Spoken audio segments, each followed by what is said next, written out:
Boa noite, meus irmãos.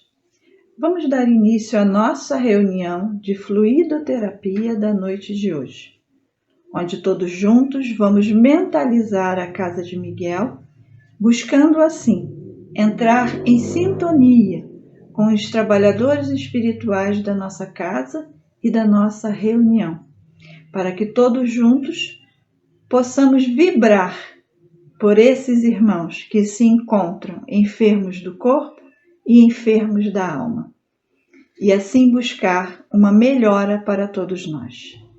Que Jesus nos ampare hoje e sempre.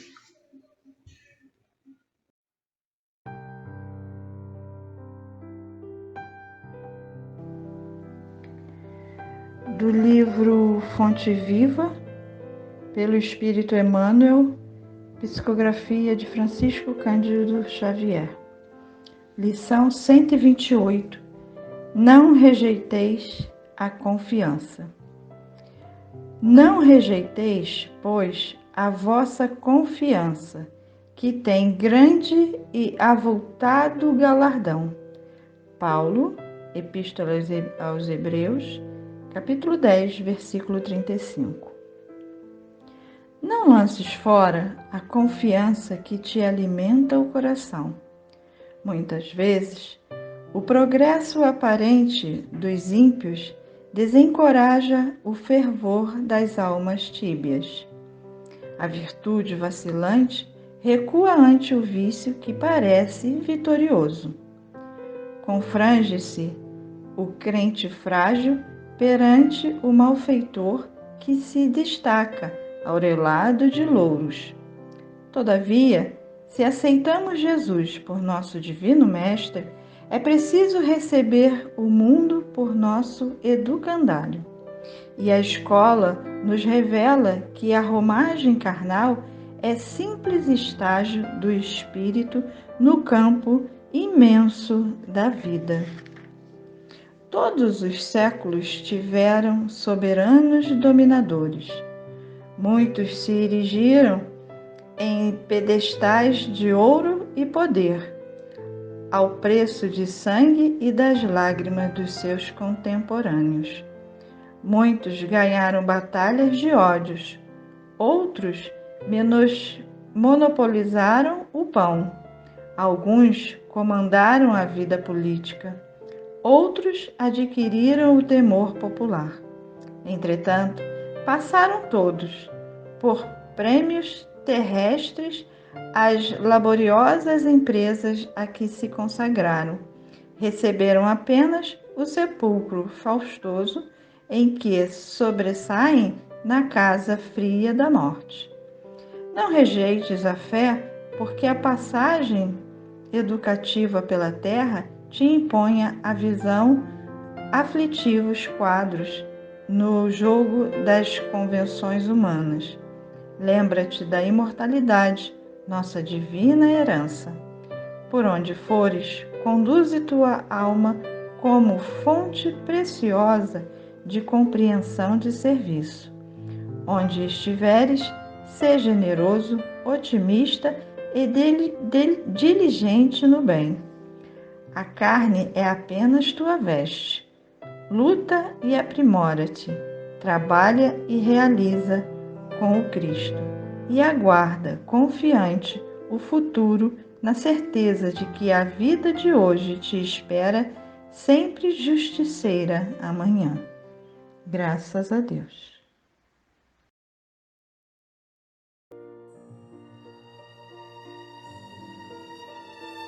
Jesus, mestre amigo, agradecidos estamos pelo concurso da espiritualidade de luz da nossa casa, o Centro Espírita Miguel, a Catuíte, as irmãs Margaridas, a Miguel e os demais trabalhadores espirituais tão abnegados que sempre nos auxiliam.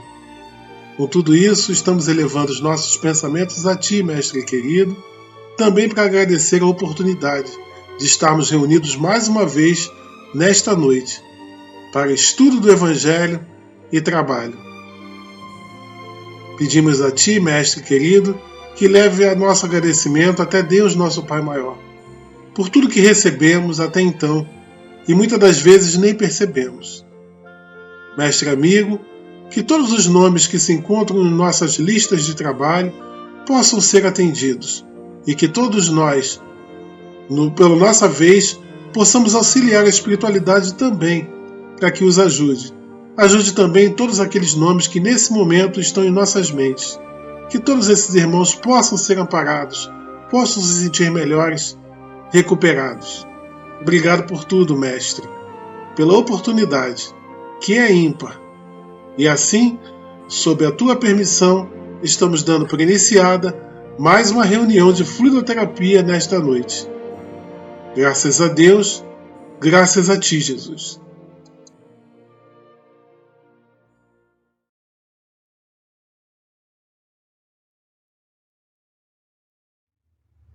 Boa noite, meus irmãos, amigos e amigas da Casa de Miguel. Gratidão pela oportunidade de mais uma vez compartilhar com vocês o estudo do Evangelho segundo o Espiritismo.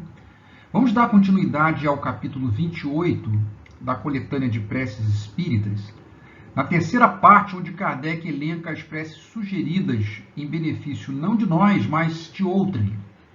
Lembrando que os espíritos não prescrevem qualquer fórmula absoluta de preces, e as preces que vamos examinar são apenas para fixar as ideias, para o momento que nós emitimos o nosso pensamento. E, sobretudo, para chamar a atenção sobre alguns aspectos e princípios da doutrina espírita. E hoje conversaremos em particular sobre a prece que se enseja a fazer por uma criança que acaba de nascer, chegando ao nosso mundo para mais uma jornada. Vamos começar pelo prefácio no item 53, onde encontramos alguns esclarecimentos preliminares de Allan Kardec sobre o tema. Ele inicia nos dizendo: os que se encontram na erraticidade aguardam que Deus lhes permita volver a uma existência que lhes proporcione meios de progredir. Kardec nos faz então recordar importantes princípios doutrinários que valorizam o evento do nascimento ou do renascimento na ótica espírita.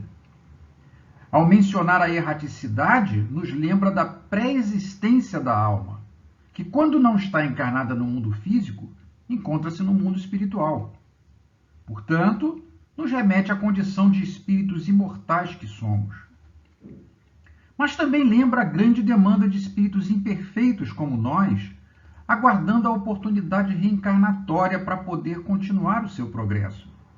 Sim, meus amigos, a população desencarnada neste planeta é maior que a de encarnados. E há uma fila, entre aspas, de espíritos, como nós, aguardando a permissão divina para agarrar essa preciosa chance. Eis aqui, portanto, o primeiro motivo para celebrarmos em prece o nascimento de uma criança. Porém, continua mais adiante Kardec. O seu adiantamento, ou seja, do ser a reencarnar, e a sua felicidade futura serão proporcionados à maneira por que empreguem o tempo que hajam de estar na Terra.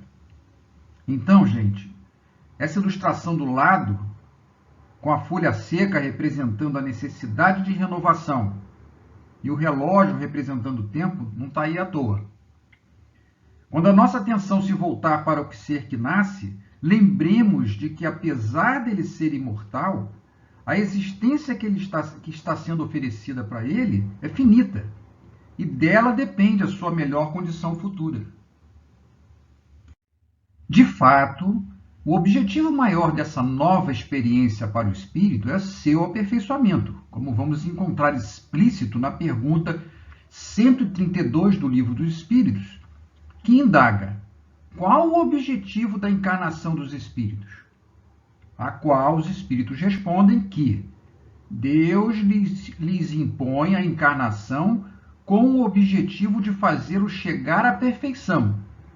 Para alguns é uma expiação, para outros é uma missão.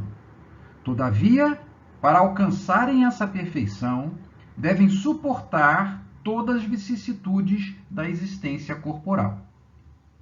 Então, o espírito que está chegando, gente, abençoado com o esquecimento temporário de suas experiências passadas, terá que aproveitar esse tempo para essencialmente promover o seu aperfeiçoamento, a sua evolução. E isso se faz reparando os erros cometidos no passado, através de experiências expiatórias, como evidenciado aí na resposta dos espíritos, além de compreender um pouco mais de si mesmo e do mundo que o rodeia, para que assim ele desenvolva suas potencialidades no bem, que estão lá latentes, esperando ser despertadas. E isso se consegue, como dito aqui na resposta dos espíritos, através do enfrentamento das vicissitudes da existência física. Pois é tendo o mal como referência, é interagindo com as injustiças e adversidades desse mundo que nós viemos reencarnar, é que vamos assimilando o bem.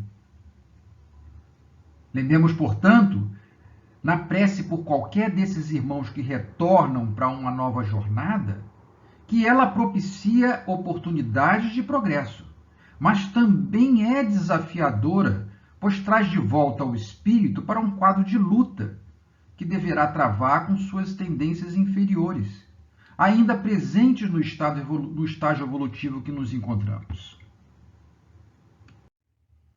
Justamente por consciência desse desafio, não nos esqueçamos de que esse ser que chega acabou de passar por um período de tensão natural, que podemos chamar ansiedade pré-reencarnatória, do tipo aquela que temos ao ter que voltar para a escola a fim de iniciar um novo ciclo de aprendizado, principalmente quando é uma escola nova. Nessa ansiedade a que nos referimos, estão a sua expectativa quanto ao sucesso da empreitada, afinal ele vai ter que exercitar seu livre-arbítrio e teme por suas escolhas equivocadas.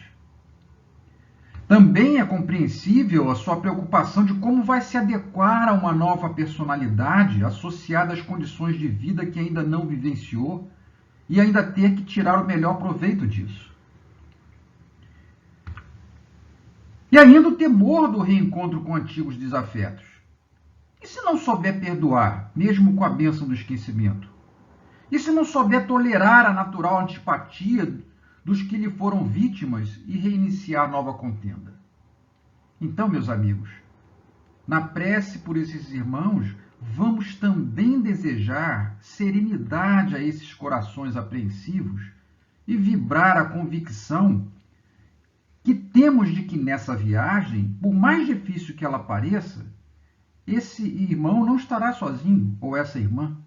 Não lhe faltará amparo no mundo físico e espiritual. Voltando ao prefácio, Kardec acrescenta outro fator na equação reencarnatória, quando nos recorda que o encargo de guiar os primeiros passos do ser reencarnante e de o encaminhar para o bem cabe a seus pais, que responderão perante Deus pelo desempenho que derem a esse mandato. Temos então que considerar nesse cometimento os pais ou responsáveis pela criança recém-chegada. Essa sublime responsabilidade é aqui representada nessa figura que ilustra uma linda passagem do livro Missionários da Luz, em que o espírito André Luiz narra a preparação reencarnatória de Segismundo. Raquel, a futura mãe, desdobrada durante o sono físico, recebe dos braços de sua avó materna desencarnada o espírito de Segismundo, com seu perispírito já reduzido à forma infantil, pouco antes dele se unir ao novo corpo no ato da concepção. Concluímos que nossa prece em favor da criança que acaba de nascer terá então que incluir esses importantes atores no sucesso dessa nova experiência encarnatória. Sem falar que eles mesmos, os pais, buscarão naturalmente a oração, tendo em conta essa responsabilidade que Deus lhe entrega nas mãos. Dentro desse contexto, vale lembrar a providência divina quando, além de garantir o esquecimento do passado ao ser reencarnante, providencia também o lento despertar de suas faculdades no período infantil, a fim de auxiliar seus pais na grave tarefa de encaminhá-lo. É o que esclarece o Livro dos Espíritos na pergunta 383, como vocês veem aqui.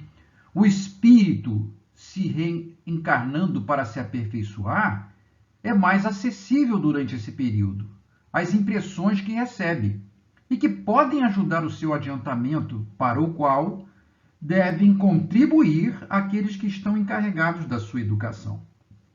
E reparem que aqui, gente, são contemplados não apenas os pais biológicos da criança, mas a qualquer pessoa que se torne responsável por ela. Completando o aprendizado nesse tema, eu trago para vocês o ensinamento de Santo Agostinho, extraído do mesmo livro que estamos estudando, lá no capítulo 14, item 9. Diz ele: compreendei que quando produzis um corpo, a alma que nele se encarna vem do espaço para progredir. Sabei vossos deveres e colocai todo o vosso amor em aproximar essa alma de Deus. Desde o berço, a criança manifesta os instintos bons ou maus que traz de sua experiência anterior, ou de sua existência anterior. E é a estudá-los, esses instintos, bons ou maus, que é preciso se aplicar. Então, outro aspecto que cabe em nossa prece intercessória pela criança recém-nascida é rogar para que, nesse período em que os seus instintos dormitarão, ela capte as boas impressões que poderão modificar sua natureza e fazê-la progredir. De posse dessas noções preliminares, podemos analisar as preces sugeridas. Vamos à primeira, que poderia ser ditada pelos pais. Espírito que encarnaste no corpo do nosso Filho, sê bem-vindo. Sê bendito, ó Deus onipotente, que nolo mandaste. É um depósito que nos foi confiado e do qual teremos um dia de prestar contas. Aqui a oração do pai ou da mãe inicia com a conexão vibratória com o espírito reencarnante, que, embora perturbado em suas faculdades, ele pode perceber e captar essas vibrações de amor. Enquanto a referência ao Criador que se segue é de agradecimento e plena noção do mandato outorgado por Deus. E continua a prece. Se ele pertence à nova geração de espíritos bons que hão de povoar a terra, obrigado por essa graça. Se é uma alma imperfeita, corre-nos o dever de ajudá-lo a progredir na senda do bem, pelos nossos conselhos e bons exemplos. Aqui é considerada outra modalidade encarnatória, embora mais rara, que é a da missão, como de fato também foi considerada por Kardec no prefácio e na pergunta 132 do Livro dos Espíritos, que nós apresentamos há pouco. Em tal situação, os filhos serão os mestres, e por tal é considerado na prece uma graça. Mas isso não exime a responsabilidade dos pais na sua condução, reforçando as suas qualidades. Já no caso da alma imperfeita, o pai expressa o conhecimento do dever que o espera diante de Deus. Mais adiante, selecionamos outro trecho. Se cair no mal por culpa nossa, responderemos por isso, visto que então teremos falido em nossa missão junto dele. Senhor, ampara-nos em nossa tarefa e dá-nos força e a vontade de cumpri-la.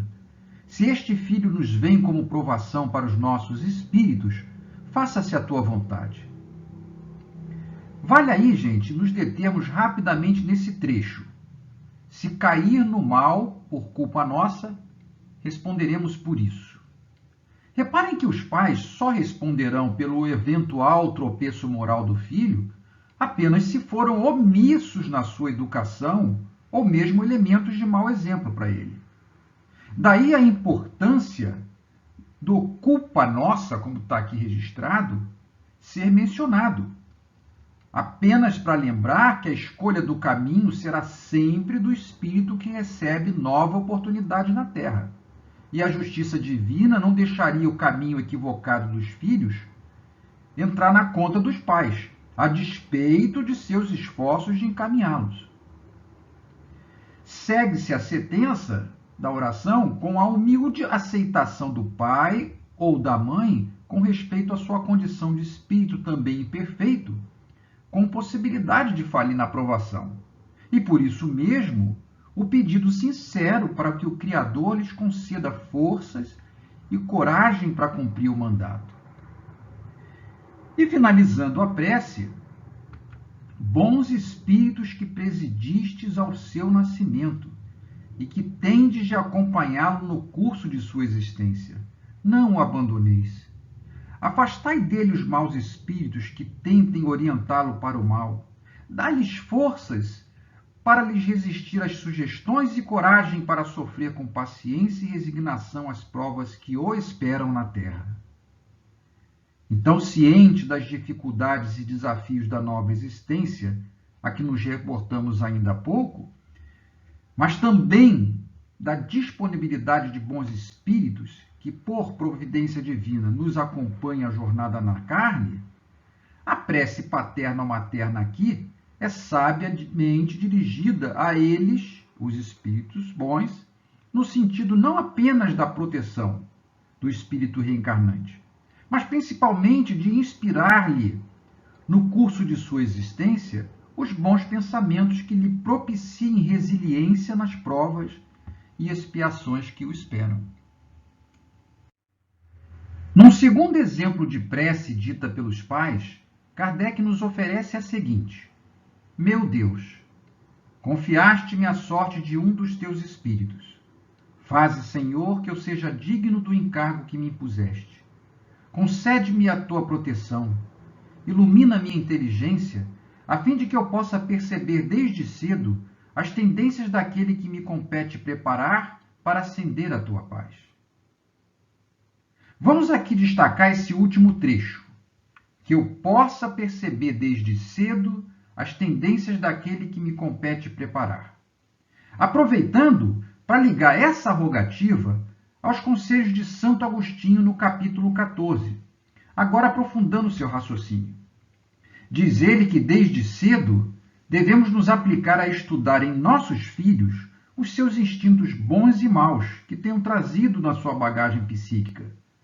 Lembrando que todos os males têm o seu princípio no egoísmo e no orgulho. Espreitai, pois, os menores sinais que revelem os germes desses vícios, e empenhai-vos em combatê-los, sem esperar que lancem raízes profundas. Não é nem preciso comentar. Chegamos então à terceira e última prece, ilustrando a rogativa, por exemplo, de um amigo ou um parente externo àquele seio familiar. Deus de bondade, pois que te aprouve permitir que o espírito desta criança viesse de novo sofrer as provas terrenas, destinadas a fazê-lo progredir, dá-lhe luz, a fim de que aprenda a conhecer-te, amar-te e adorar-te. Faze pela tua onipotência que esta alma se regenere na fonte das tuas sábias instruções, que sob a égide do seu anjo guardião, a sua inteligência se desenvolva e amplie, e o leve a ter, por aspiração, aproximar-se cada vez mais de ti. Até aqui a prece é de plena consciência que a chegada de um novo ser a este mundo físico não é a obra do acaso, revelando na rogativa a oportunidade de regeneração que o aguarda e a ligação com Deus como ponto capital para o reencarnante vencer as provas terrenas, pedindo para isso a intercessão do seu anjo guardião. Na continuação, pede que a ciência do Espiritismo seja a luz brilhante que o ilumine através dos escolhos da vida, das dificuldades da vida. Que ele, enfim, saiba apreciar toda a extensão do teu amor que nos põe em prova para purificar-nos. De fato, gente, quando verdadeiramente conhecemos a doutrina espírita e o impacto dos seus princípios e esclarecimentos sobre as nossas vidas, a gente não consegue pensar em melhor bússola para outros jornadeiros que chegam, como nós, a essa escola purificadora que é a Terra. A prece ainda considera um importante elemento do suporte familiar que nos referimos quando diz: Senhor, lança paterno olhar sobre a família a que confiaste esta alma, para que ela compreenda a importância da sua missão e faça que germinem nesta criança as boas sementes, até ao dia em que ela possa, por suas próprias aspirações, elevar-se sozinha para ti. E finaliza a tocante oração lembrando o amor de Jesus pelas crianças. Digna-te, ó meu Deus, de atender a esta humilde prece, em nome e pelos merecimentos daquele que disse: Deixai venham a mim as criancinhas, porquanto o reino dos céus é para os que se assemelham. Chegamos ao final da nossa exposição, lembrando da comovida prece de Adelino, no momento em que iria renascer ou reencarnar Segismundo, a quem iria acompanhar a trajetória terrena como seu espírito protetor. Eis o trecho que nós selecionamos. Ó Pai, fortifica-o para a travessia longa do rio do esquecimento temporário. Permite que possamos manter sempre viva a sua esperança. Ajuda-nos ainda e sempre para que possamos vencer todo o mal. Está lá em Missionários da Luz. Eu convido vocês para a leitura desta linda obra, em particular nos capítulos 12 a 14, que ilustra de forma muito esclarecedora o que acontece nos bastidores da espiritualidade, nessa importante ocorrência que é a reencarnação na Terra. Muita paz para vocês todos. Um abraço para todos. Fiquem com Deus.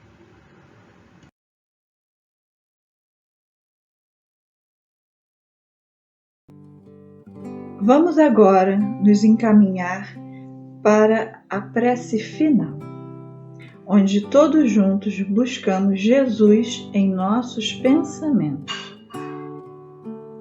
para aproveitar melhor essas vibrações de saúde, de equilíbrio e de harmonia para o nosso corpo físico e espiritual.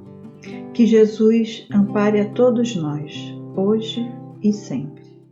Quanta luz nesse ambiente, descendo sobre nós, vibrando em nossa mente. Quanta luz, quando assim em prece, como a alma cresce aos olhos de Jesus. Quanta luz, pois em oração a voz do Mestre fala ao nosso coração. Quanta luz descendo sobre nós. Quanta luz, quanta luz.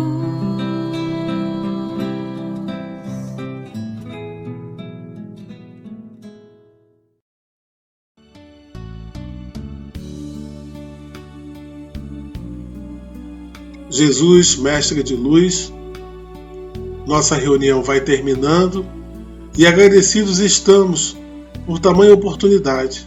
Não sabemos nem mensurá-la. Agradecidos estamos também pelo estudo do Evangelho que nos foi ofertado nesta noite. Mais um momento de boas reflexões para nós. mas um momento em que esta bússola renovadora que é o Evangelho para pontuar os nossos pensamentos e atitudes. E assim, vamos nos renovando a cada dia, a cada vez que estudamos o Evangelho e, com afinco, apreendemos aquelas lições, vamos vendo tudo melhorar para nós e para aqueles que convivem conosco. E essa é a intenção do Evangelho, promover em nós uma grande reforma íntima, para que façamos brilhar a nossa luz. Recebemos tanto nesta noite e nem percebemos o que recebemos, mas que todos nós possamos ter uma semana de luz e de paz, com boas vibrações. Mais uma vez te pedimos que leve nosso agradecimento até Deus, nosso Pai Maior. Agradecidos também estamos ao concurso da espiritualidade, que sempre está conosco neste belo trabalho. Obrigado por tudo, Mestre. E assim, sob a tua permissão, estamos dando por encerrada a nossa reunião de fluidoterapia desta noite. Que as tuas vibrações de luz e de paz estejam conosco hoje e sempre.